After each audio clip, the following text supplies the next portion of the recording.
CM YS Jaganmohan రెడ్డికి ప్రభుత్వ ఖజానాకొచ్చే ఆదాయం ముఖ్యం కాదని, ప్రజలు చల్లగా ఉండడమే ముఖ్యమని అన్నారు ఎమ్మెల్సీ ఉమ్మారెడ్డి వెంకటేశ్వర్లు. ఎన్నికల సమయంలో ఇచ్చిన మేనిఫెస్టోను చిత్తశుద్ధితో అమలు చేసిన ఏకైక ముఖ్యమంత్రి వైఎస్ జగనేనన్నారు. వైఎస్ఆర్సీపీ తాజా మేనిఫెస్టో పేదల జీవితాల్లో మరింత వెలుగులు నింపేలా ఉందన్నారు. సీఎం జగన్ సంక్షేమ రాజ్యానికి రారాజు అన్నారు ఎమ్మెల్యే ఉమ్మారెడ్డి. నిండు 5 సంవత్సరాలు పరిపాలన చేసిన తర్వాత ప్రజల యొక్క ఇబ్బందులు ఎప్పటికప్పుడు గమనిస్తూ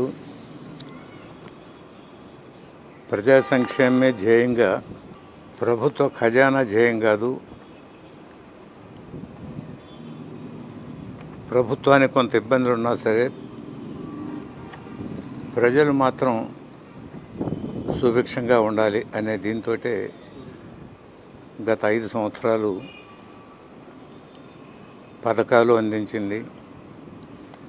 అందించడమే కాదు, చెప్పని పథకాలు కూడా కొన్నిటిని ఇబ్బందుల ప్రకారం తీసుకొచ్చి రైతాంగానికి కానీ ఇతర ప్రజలకు కానీ చేర్చడం జరిగింది.